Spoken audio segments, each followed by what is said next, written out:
Howdy, y'all, and welcome to the EEARSS Podcast, produced by Terrier TV here at Titusville High School. I am Frank. Bill is somewhere in the atmosphere around here.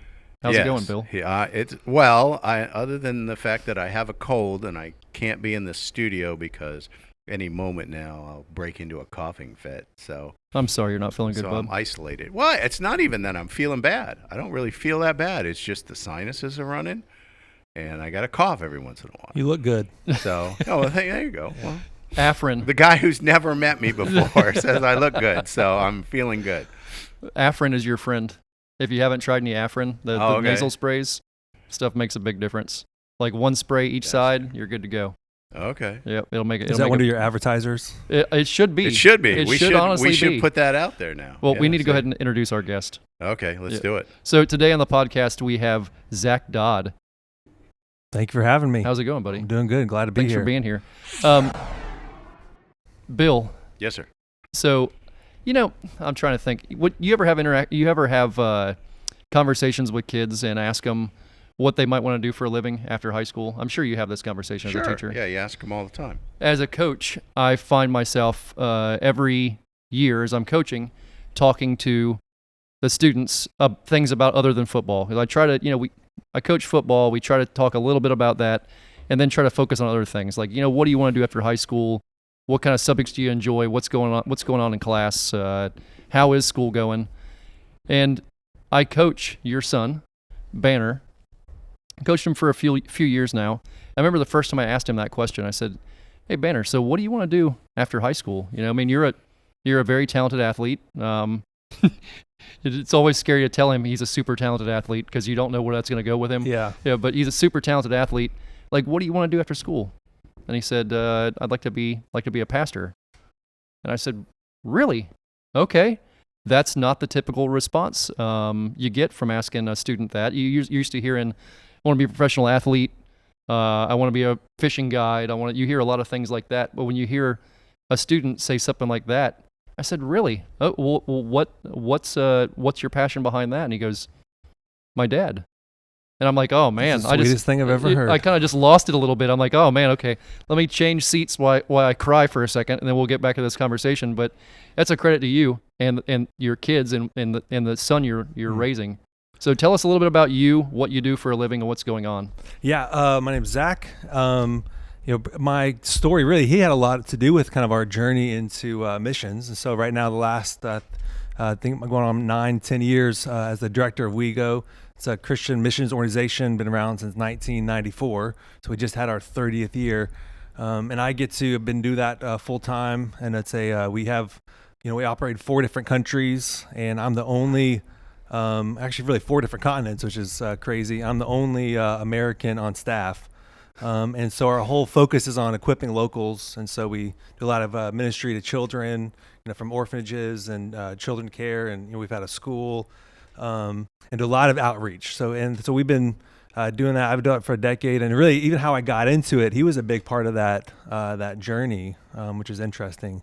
But I've always heard him say that he wanted to be Justin Bieber for a while and then go into MLB as like after that kind of died down. Yeah. So maybe I think you get a combo. Yeah, it's somewhere in between. Somewhere in that he's going to have his career. You can do all 3 at the same time. Yeah, Why not? No, I think for sure. Yeah, you can mix it together. Yeah. So what led you to where you're at now with WEGO? Tell us about you growing up, how you ended up where you're at. Yeah, it really is a crazy journey that I think I still am processing, because it was not something I just kind of set out to do, but one of those things of kind of following my heart, trying to follow what God had, for me and my family. But I grew up in the home. I'm a 3rd or 4th generation pastor. My whole family is pastors. And when I was in 6th grade, my dad went from a really nice, great church, large church in Houston, out of the Bible Belt to Colorado, and was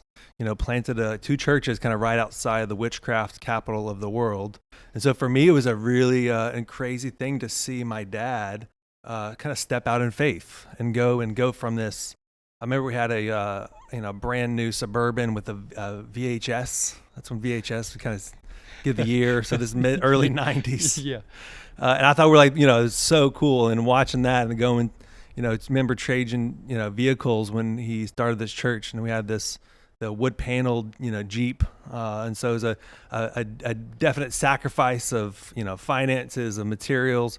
But I really got to see my dad step out in faith, and how God really blessed that time.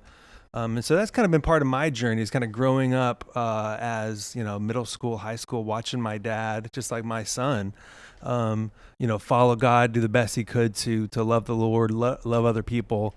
And then most of my middle school, high school, my college, my master's degree is all in music. So I've done church music, and kind of how my journey kind of shifted to missions is I've always loved music, but I really have kind of struggled I never wanted to be, make a bunch of money. I never want to be the Justin Bieber, maybe, I guess that skipped a generation, I think. Yeah. But I really saw music as a great way to kind of raise money for things that mattered. And so I kind of, right when I was in seminary, my wife and I started a nonprofit, and where I traveled and did music at different church events, and had CDs and stuff and T-shirts, and we gave all that money to WEGO. So I met the founder of WEGO when I was in high school, and kind of just really quickly, I think it really gives you the heart of our organization, is my dad said, hey, I need to go out to Cocoa Beach to go visit this guy at his office, which crazy enough ended up later being my office. Went to meet the founder of WEGO, and my dad, we're sitting in his office just talking. I think I'm 17, 18. And my dad notices his couch. Mark Ivanchek is his name. His couch, and had a blanket and a pillow on it. And my dad said, "Are you living in your office?" And Mark said, "Yeah." And my dad said, "I thought someone was paying for you to have a condo on the beach or somewhere." He said, "Yeah, but all that money could support an entire orphanage for a month, and so I'd rather be here." And my dad said, "Well, are you where are you showering?" And he said, well, I got a hose out back. I used to do that when I was homeless. And so I'm sitting there as a 18-year-old man, like, this guy is crazy, and I want to be just like him. And so I really got to kind of watch him early on. And then when I started a nonprofit, I'm like, man, I want to give this guy all my money. So I started, making, tens of cents, and I would in music and kind of send that all to WEGO. So that's kind of how my journey of really this desire for ministry, desire to serve, but I really wanted to do it to be able to help people. And my wife and I, kind of how it really banners a really interesting part of this story is that, I had about a few months, we didn't have kids yet, and I had about 3 months where I wasn't traveling anywhere, and we didn't have anything to do. And so we met with Mark actually in Cocoa Beach. I didn't even live here, but we visited and went to Roberto's, the Cuban restaurant. They used to be there. I think it's gone now. And I remember telling Mark, hey, we're going. We have nowhere to go. Anywhere you could put us, anywhere in the world. I've already been raising money for the different ministries for WEGO. And he said, we have an orphanage in Mongolia, and our Mongolian directors have never had a break in 2 years. So if you and your wife can go, we were in our 20s, and just kind of hang out with the kids, kind of be in charge every once in a while, let the directors have a break. And so I literally, the day that I bought the plane ticket, I also Googled where Mongolia was. So I was like, yeah, that's an important part of the process. Yeah, I was like, I'm going. I guess I saw it from my dad, and I'm sure he had a little bit more planning than I did. But we bought our plane ticket, went and stayed at this orphanage for 3 months. And crazy enough, our very first week, we find out we're pregnant. With Banner. Yeah. And so we ended up calling our parents saying, hey, we're leaving. We're coming home from the orphanage with the kid. And they're like, tell us. We're like, well, pregnant. And so it was our first child. And so really I was, for that time there, we didn't have, a big plan. Mark always just said, Christ in you, the hope of glory was our only mission. And so, we just got to hang out with these kids and, build stuff, play soccer, played a lot of chess and checkers, and didn't have a translator for a lot of the time, and just got to love on, kids.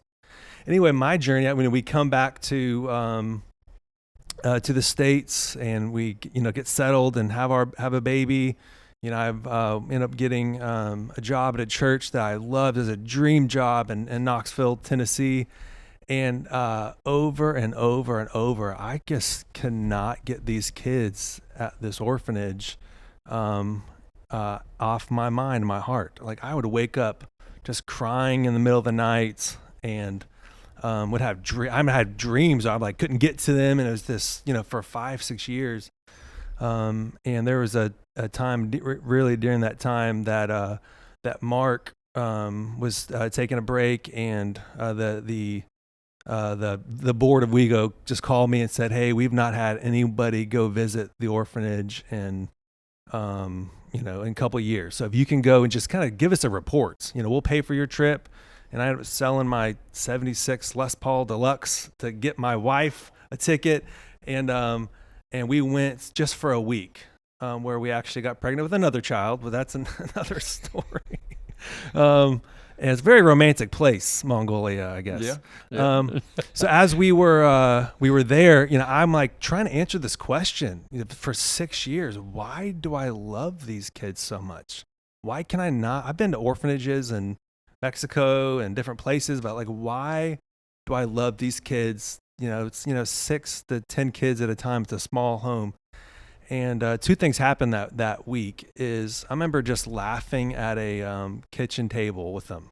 We didn't have a translator for a lot of it. We're just dying laughing. And I had that feeling, man, these kids are my family.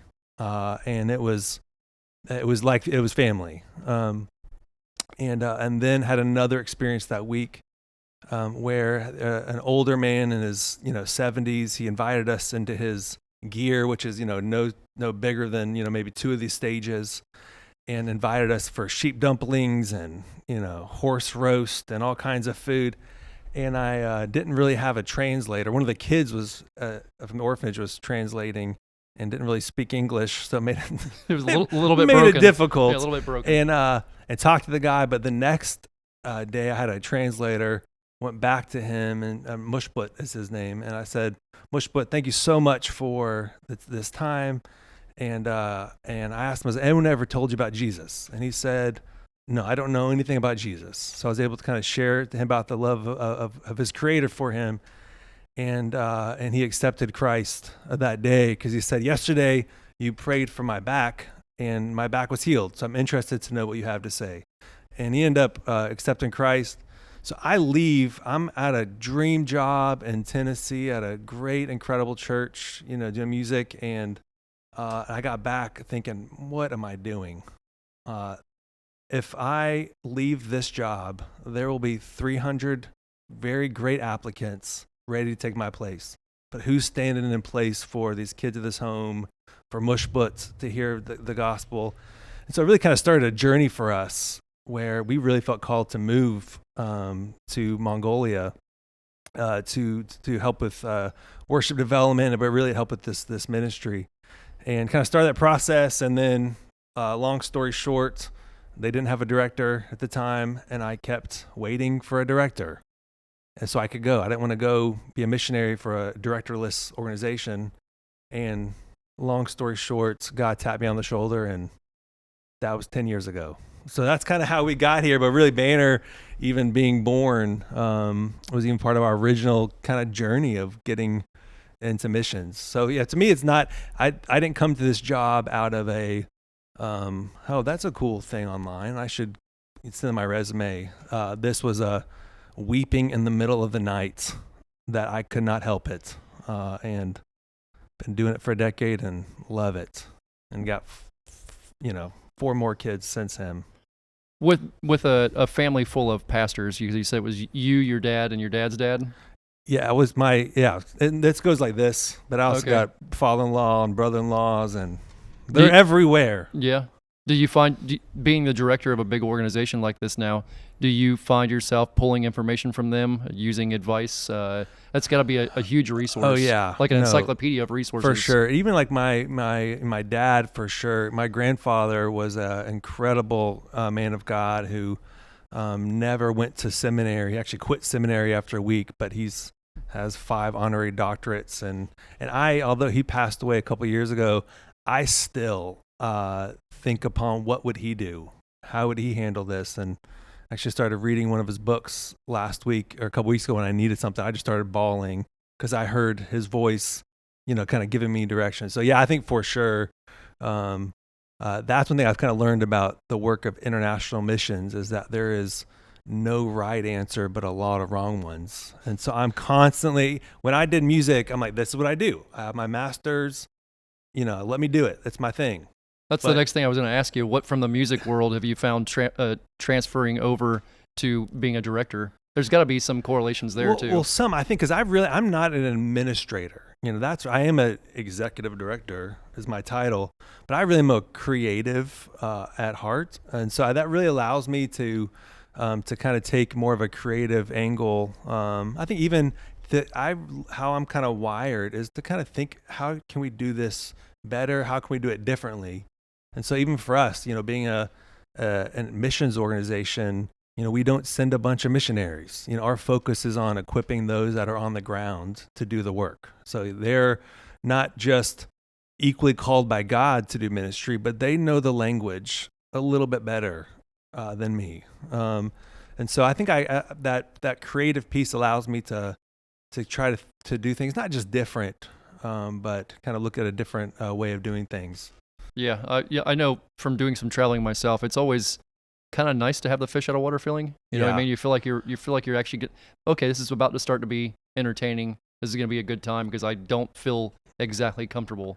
And then when you finally do get there, because it's coming next, it's going to take you a little bit. You finally got somewhere. Yeah, and that's why it's kind of fun. I stand out. I don't usually see a lot of white people places that I go. And so I just love every time I'm in Nicaragua, people just yell English at me all the time. Like, New York Yankees, God bless you. And I love it. And so but for me, it's a reminder that I'm here for a purpose and I have a mission. And it's so fun to kind of stand out a little bit. And it allows me to have conversations with people that I would, never have if I wasn't yelled at on the side of the street. Okay, adult you now is having a conversation with you as a teenager, and you're explaining to yourself what's coming or what to be ready for. How in the world do you go about explaining that? Would you even have believed it as a teenager that it was going to this spot?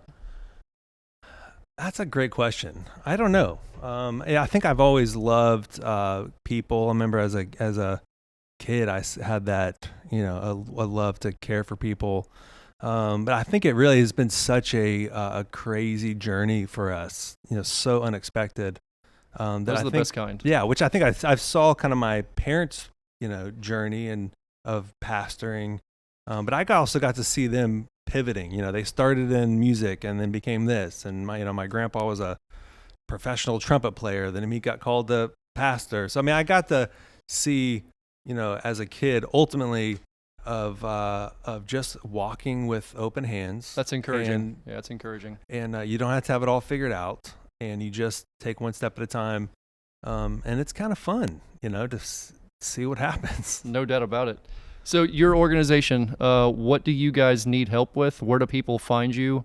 Give us the whole spill. Like you're talking to everybody out there right now. Somebody wants to learn more about your organization, how to find you, how to donate to the cause, where do they go, what do they do? Yeah. And what do you need help with? Yeah, our WEGO.org is our website, and that kind of has everything from our ministries to giving opportunities.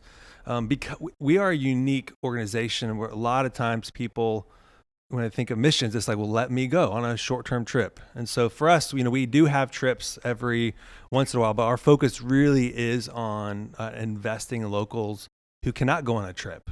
A lot of people on our staff have never even been to the capital city of their own country.